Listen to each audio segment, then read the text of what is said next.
What's going on, guys? Not to be Captain Obvious here or anything, but the higher an NFL draft player is drafted, the more people expect him to grow into a superstar. Like you didn't already know that. When it comes to some of the NFL's best quarterbacks of the 21st century, you'll notice how most of them were first-round picks. It's not as easy finding franchise signal callers in the 2nd to 7th rounds. That's just how it is today. 10 of the greatest quarterbacks in NFL history are exceptions to that rule, though. They didn't hear their names called during the first round of the NFL draft, but who cares? They got the last laugh on all those teams that passed on them. I'm Jason Biondo, and today we present the 10 greatest NFL quarterbacks that weren't drafted in the first round. And make sure to subscribe to TPS and put on your notifications, because we post videos every single day. Every day is a new video, so like you gotta subscribe. Why would you not? It's a great idea. Go do it. And a big shout out to RJ Madness for suggesting this video. RJ, you're the man. Keep doing you. Number 10, Warren Moon. It was quite the story for Warren Moon. Firstly, he was a star in the CFL, leading the Edmonton Eskimos to 5 Grey Cup championships in his brief yet highly successful career up north. Moon technically went undrafted and joined the Houston Oilers for the 1984 season. In case you didn't know, most CFL stars who try out for the NFL wind up flopping, but Moon was the complete opposite. Moon was a 9-time Pro Bowler and was named 1990 Offensive Player of the Year. This Hall of Famer threw for 291 touchdowns and 49,325 passing yards in the NFL. Pretty impressive, considering he spent a bulk of his career in Canada. Really, the stats and accomplishments aren't half bad for a guy who, well, was never even drafted in the NFL. Number 9, Bart Starr. History lesson for you folks. Yes, there were 30 draft rounds back in the day. The great Bart Starr had to wait until round 17 at the 200th spot before the Green Bay Packers selected him in 1956. Starr's name is often forgotten when it comes to discussing the all-time greatest quarterbacks. He and head coach Vince Lombardi were instrumental in building up the popularity of American football in the 50s and 60s. Oh, and they built a dynasty in Titletown. Starr and Lombardi led the Packers to 5 NFL championships and a pair of Super Bowl victories. He led the NFL in passer rating 5 times and was named to the 1960s All-Decade Team. Again, a 17th round pick. And all Starr did was lead the Packers to the first dynasty in the Super Bowl era. Number 8, Fran Tarkenton. The Minnesota Vikings icon was the 29th overall pick in the 1961 NFL Draft. But back then, being the 29th draft pick meant being a 3rd round selection. Tarkenton emerged as one of the top football players of the 60s and 70s. He was a 9-time Pro Bowl selection and won the 1975 NFL MVP award. He was arguably the best all-around quarterback and pocket passer of the 70s. Tarkenton led Minnesota to a trio of Super Bowl appearances in the 70s, but they unfortunately lost every single one of them. That sucks. He retired with 342 passing touchdowns and 47,003 yards for his career. Yeah, those were almost never before seen stats for a quarterback in that era. Number 7, Kurt Warner. You know the story. Kurt Warner couldn't find a job in the NFL. He tried out for the Packers in 1994, but they opted to cut him. Warner went to work in a grocery store instead, before joining the Arena Football League in 1995. In 1997, Warner then signed with the St. Louis Rams and worked his way to the top of the depth chart. In his first season as the starter, Warner only won the NFL MVP award. That's not like a big deal or anything. And he only won Super Bowl 34. And he only won MVP in the big game too. That's not that big of a deal, right? Warner played in 3 Super Bowls during his illustrious career, 2 with the Rams and once with the Arizona Cardinals. He retired as a 2-time MVP and 4-time Pro Bowler. Never mind not being a first-round pick. Warner became a Hall of Famer despite going undrafted. What a great underdog story. Number 6, Roger Staubach.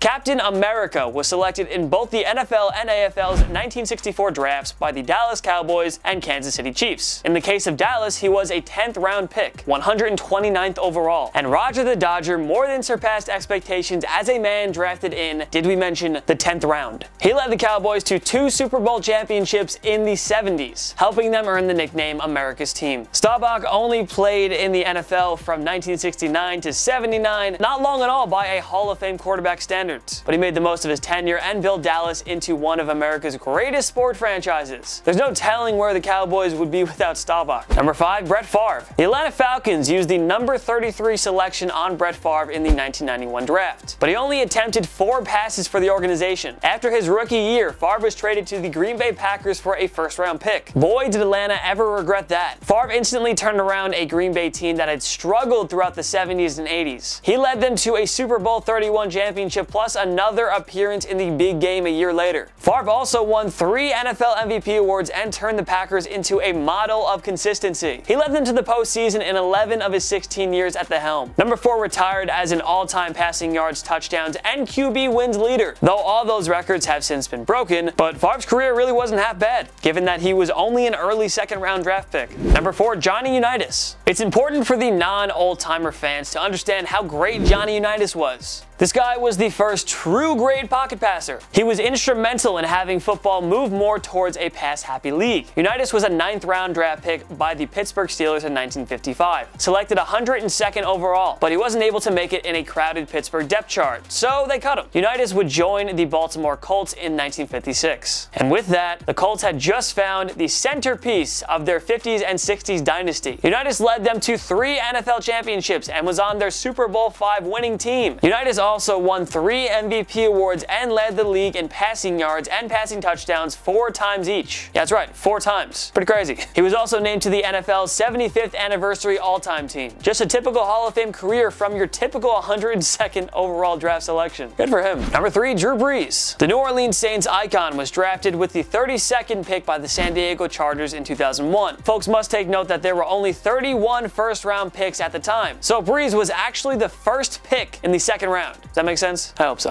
Brees played with the Chargers until the 2005 season, but they wound up drafting Eli Manning in 2004, only to flip him to the New York Giants for Phillip Rivers. The latter became the Chargers starter in the 2006 season, and Brees opted to sign with the New Orleans Saints. And where is this non-first round pick now? Oh, you know, Super Bowl 44 champion and MVP, the all-time passing yards leader. He'll break Peyton Manning's record as the all-time passing touchdowns leader in the very near future as well. Brees has been the ultimate stats machine, leading the NFL in passing yards 7 times. He's a virtual lock for 4,000 plus yards and 30 plus touchdowns every season. That's pretty good, right? I'd say so. Number 2, Joe Montana. It just takes that one draft pick to change a franchise. For the San Francisco 49ers, taking Notre Dame signal caller Joe Montana in the 3rd round of the 1979 draft was all they needed to kickstart a dynasty. Montana saw 81 men go before him in the draft. Only 2 of the guys picked ahead of him wound up in the Pro Football Hall of Fame. Joe Cool was the best quarterback of his era, and you can make the case that he's the real GOAT. Montana led the 49ers to 4 Super Bowl championships and was the heart and soul leader of their dynasty. Montana also won 2 MVP awards and was an 8-time Pro Bowler. He didn't throw a single interception in any of his Super Bowl appearances. Not one. That's like legendary. Like, I honestly don't understand how he fell all the way down to the 82nd spot. I mean, we'll never really know, but 49ers fans are like internally grateful. Number 1, Tom Brady. We could have put Montana at number 1, but since Brady was drafted much later than the 49ers legend, we decided to put TB12 at the top instead. Somehow, the most accomplished quarterback in NFL history wasn't selected until the 6th round of the 2000 draft. He went 199th overall, and by the way, the hype on Brady was very low. Nobody ever thought he'd wind up replacing the great Drew Bledsoe in Foxborough. Nearly 2 full decades after he was drafted, Brady now has all those Super Bowl championships and MVP awards. He's an annual Pro Bowler, most QB wins ever, all these amazing stats. I mean, what more can you ask for? And every other NFL team has paid the price for not giving the Michigan product a chance. It changed the NFL landscape forever, plain and simple. What other great NFL quarterbacks weren't drafted in the 1st round? Join us in the comment section below. Make sure to follow myself and Total Pro Sports on social media. We post great content all the time. All the time, great content, funny tweets, good Instagrams. At least go check us out. At least go check out our profile and be like, oh, cool tweets, cool Instagrams, I like these. I'm gonna follow you guys. Just an idea. If you like this video, make sure to give it a like. It takes 1 click right down below, right there. That's all you gotta do. Really appreciate it. If this is your first time around TPS, make sure to subscribe because we post videos every single day. Yeah, every day. That's right, every day. So you should definitely subscribe. Of course, thanks so much for watching. I'm Jason Biondo, and I'll see you next time. My knee.